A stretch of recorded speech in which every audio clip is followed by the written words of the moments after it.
Dans cette vidéo, on va étudier la fonction cube. Pour étudier la fonction cube, on va suivre exactement le même modèle que pour la fonction carré.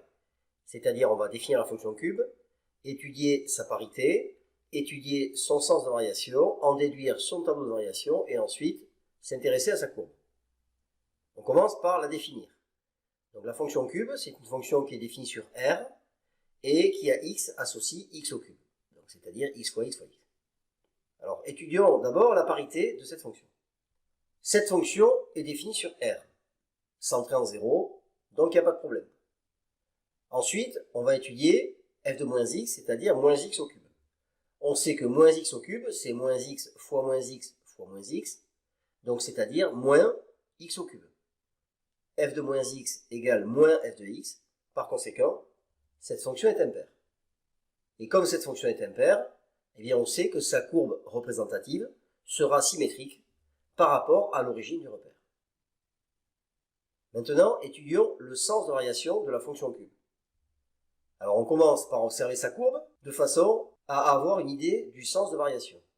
On voit qu'elle semble croissante tout le temps, que ce soit sur les négatifs ou sur les positifs.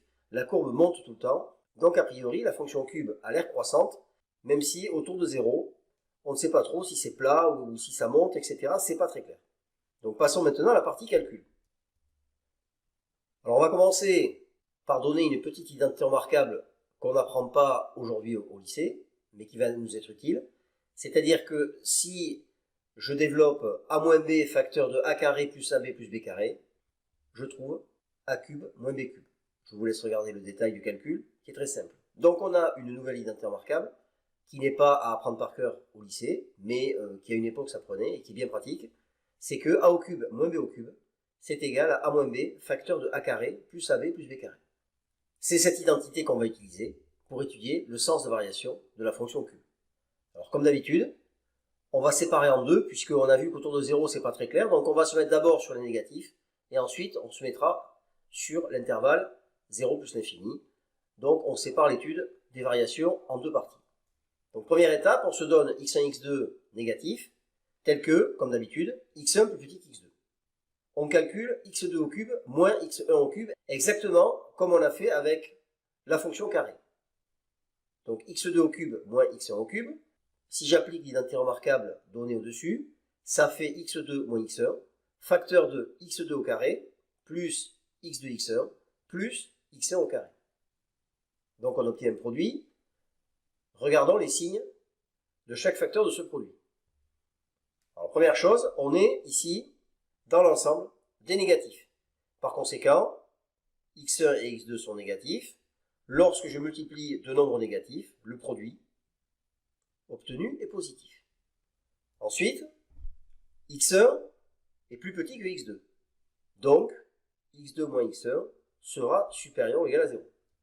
Donc je peux en déduire que mon produit est positif. Alors pourquoi? Parce que je viens de dire que ça, c'est positif. Je viens de dire que ça, c'est positif. Et ici, je me retrouve avec deux carrés. Et je sais que des carrés sont toujours positifs ou nuls. Par conséquent, je peux dire que tout ça également est positif. Donc positif par positif, ça me donne un résultat positif. J'en déduis donc que x2 au cube est plus grand que x1 au cube.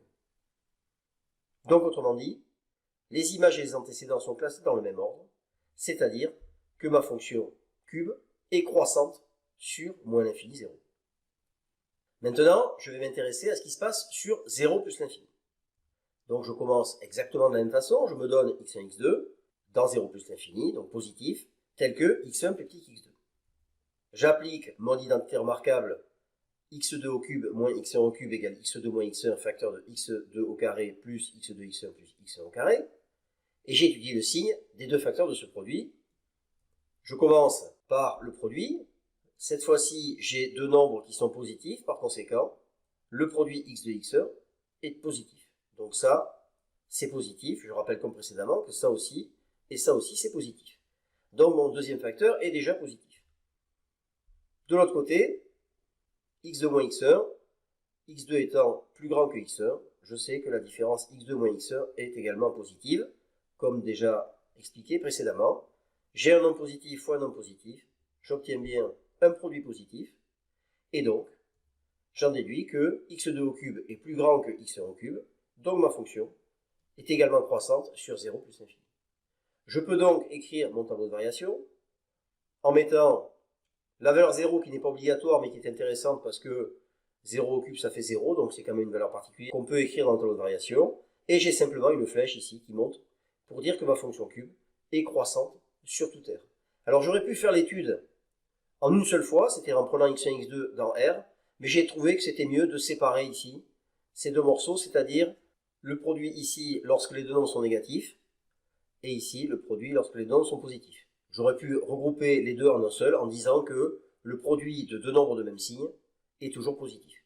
Mais je préférais détailler, je trouvais que c'était plus clair. On passe maintenant à la représentation graphique de la fonction cube. Alors on a vu que la fonction cube est impaire, par conséquent, O est centre de symétrie de la courbe. Ensuite, on voit que lorsque x est négatif, la courbe est située en dessous de l'axe des abscisses. Donc on retient que si x est négatif, alors son cube, x cube, est également négatif. De la même façon, lorsque x est positif, son cube est positif puisque la courbe est située au-dessus de l'axe des abscisses. Enfin, une valeur particulière, 0 au cube égale 0. Donc voilà pour la fonction cube, qui est une fonction relativement simple puisqu'elle est tout le temps croissante, mais qui est à connaître puisque on aura souvent à comparer des cubes dans des calculs. Ceci termine cette vidéo. La prochaine vidéo sera consacrée à l'étude de la fonction inverse.